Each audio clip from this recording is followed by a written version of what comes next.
ಎಲ್ಲರಿಗೂ ನಮಸ್ಕಾರ. Welcome to my channel ವಿಶಿಷ್ಟ ಭೋಜನ. ಇವತ್ತಿನ ನನ್ನ ವಿಡಿಯೋದಲ್ಲಿ ಅತಿ ಕಡಿಮೆ ಸಮಯದಲ್ಲಿ ಸುಲಭವಾಗಿ ರುಚಿಯಾಗಿ ಎಗ್ ಕರಿ ಅಥವಾ ಮೊಟ್ಟೆ ಸಾರನ್ನು ಯಾವ ರೀತಿ ಮಾಡೋದು ಅಂತ ತೋರಿಸ್ಕೊಡ್ತಾ ಇದ್ದೀನಿ. ಇದು ಬಿಸಿ ಅನ್ನಕ್ಕೆ ಮುದ್ದೆಗೆ ತುಂಬಾ ರುಚಿಯಾಗಿರುತ್ತೆ. ಬನ್ನಿ ಯಾವ ರೀತಿ ಮಾಡೋದು ಅಂತ ನೋಡ್ಕೊಳ್ಳೋಣ.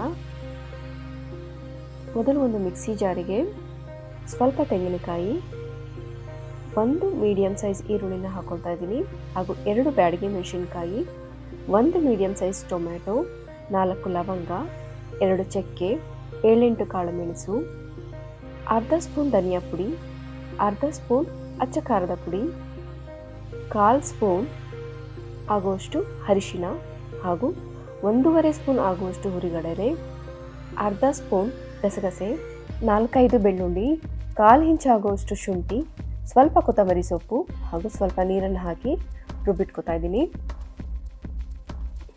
ನಾನಿಲ್ಲಿ ತುಂಬ ಕಡಿಮೆ ಮಸಾಲೆನ ಉಪಯೋಗಿಸ್ಕೊಂಡು ಈ ಮೊಟ್ಟೆ ಸಾಂಬಾರನ್ನ ಮಾಡ್ತಾ ಇದ್ದೀನಿ.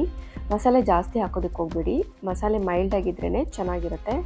ಈಗ ನಾನಿಲ್ಲಿ ಒಂದು ಪ್ಯಾನಿಗೆ 2-3 ಸ್ಪೂನ್ ಆಗೋಷ್ಟು ಎಣ್ಣೆನ ಹಾಕಿ ಸಾಸಿವೆ ಹಾಕ್ತಾ ಇದ್ದೀನಿ. ಸಾಸಿವೆ ಚಿಟಪಟ ಅಂತ ಸಿಡಿದ ಮೇಲೆ ಸಣ್ಣಗೆ ಹೆಚ್ಚಿಟ್ಕೊಂಡಿರುವಂಥ ಈರುಳ್ಳಿನ ಹಾಕಿ ಚೆನ್ನಾಗಿ ಕೆಂಪಗಾಗೋವರೆಗೂ ಫ್ರೈ ಮಾಡ್ಕೊಳ್ಳಿ. ಈರುಳ್ಳಿ ಚೆನ್ನಾಗಿ ಫ್ರೈ ಆದಮೇಲೆ ರುಬ್ಬಿಟ್ಕೊಂಡಿರುವಂಥ ಮಸಾಲೆನ ಹಾಕಿ ಸ್ವಲ್ಪ ನೀರನ್ನು ಸೇರಿಸಿ ಮಸಾಲೆಯಲ್ಲಿರುವಂಥ ಹಸಿ ವಾಸನೆ ಹೋಗೋವರೆಗೂ ಚೆನ್ನಾಗಿ ಒಂದು 5 ನಿಮಿಷ ಇದನ್ನು ಚೆನ್ನಾಗಿ ಕುದಿಸ್ಕೊಳ್ಳೋಣ. ಜಾಸ್ತಿ ಮಸಾಲೆನ ಹಾಕೋಕೆ ಹೋಗ್ಬಿಡಿ, ಮೊಟ್ಟೆ ಸಾರು ಮೈಲ್ಡ್ ಆಗಿದ್ರೇ ಚೆನ್ನಾಗಿರುತ್ತೆ. ನಾನು ತುಂಬ ಕಡಿಮೆ ಸಮಯದಲ್ಲಿ ತುಂಬ ರುಚಿಯಾಗಿರುವಂಥ ಅತಿ ಸುಲಭವಾಗಿ ಈ ಮೊಟ್ಟೆ ಸಾರನ್ನು ನಾವು ಮಾಡ್ಕೋಬೋದು. ಬಿಸಿ ಅನ್ನಕ್ಕೆ ಮುದ್ದೆಗೆ ಇದು ತುಂಬ ರುಚಿಕರವಾಗಿರುತ್ತೆ. ಈಗ ನಾವು ನಮಗೆ ಸಾಂಬಾರು ಎಷ್ಟು ಬೇಕೋ ಅಷ್ಟು ನೀರನ್ನು ಹಾಕಿ ಒಂದು 5-6 ನಿಮಿಷ ಕುದಿಸ್ಕೊಳ್ಳೋಣ. ನೋಡಿ, ಜಾಸ್ತಿ ನೀರನ್ನು ಹಾಕೋದಕ್ಕೆ ಹೋಗ್ಬಿಡಿ, ಇಷ್ಟಾದರೆ ಸಾಕಾಗುತ್ತೆ. ಈಗ ನಾವು ಒಂದೊಂದೇ ಮೊಟ್ಟೆಯನ್ನು ಒಂದಕ್ಕೊಂದು ತಾಗದೇ ಇರೋ ಹಾಗೆ ಸುತ್ತಲೂ ಈ ರೀತಿ ಹೊಡೆದು ಬಿಡಬೇಕು. ನಡುವೆ ಅಂತರ ಇರೋ ಹಾಗೆ ನೋಡಿಕೊಂಡು ಒಂದಕ್ಕೊಂದು ತಾಗದೇ ಇರೋ ಹಾಗೆ ಈ ರೀತಿ ಸುತ್ತಲೂ ಹೊಡೆದು ಬಿಡಬೇಕು. ಎಲ್ಲ ಮೊಟ್ಟೆಯನ್ನು ಈ ರೀತಿ ಹೊಡೆದು ಬಿಟ್ಟ ಮೇಲೆ ಯಾವುದೇ ಸ್ಪೂನಿನ ಸಹಾಯದಿಂದ ಆಗಲಿ ಸೌಟಿಂದ ಆಗಲಿ ಯಾವುದೇ ರೀತಿ ತಿರುಗಿಸೋದಕ್ಕೆ ಹೋಗಬೇಡಿ. ಹಾಗೆ ಸಣ್ಣ ಉರಿಯಲ್ಲಿ ಇದನ್ನು ಒಂದು ಲಿಡ್ನ ಕ್ಲೋಸ್ ಮಾಡಿ ಒಂದು 5 ನಿಮಿಷ ಹಾಗೆ ಬಿಡೋಣ. ಒಂದು 5 ನಿಮಿಷ ಹಾಗೆ ಬಿಟ್ಟ ಮೇಲೆ ಒಂದು ಸ್ಪೂನ್ನ ಸಹಾಯದಿಂದ ಈ ರೀತಿ ಎಲ್ಲ ಮೊಟ್ಟೆಯ ತಳವನ್ನು ನಿಧಾನವಾಗಿ ಈ ರೀತಿ ಬಿಡಿಸ್ಕೊಳ್ಳೋಣ. ನೋಡಿ, ಈ ರೀತಿ ಬಿಡಿಸ್ಕೊಂಡು ಸುತ್ತಲೂ ಒಂದು ಸಲ ಹೀಗೆ ತಿರುಗಿಸ್ಕೊಂಡು ಮತ್ತೆ ಲಿಡ್ನ ಕ್ಲೋಸ್ ಮಾಡಿ ಒಂದು 10 ನಿಮಿಷ ಬೇಯಿಸ್ಕೊಳ್ಳೋಣ.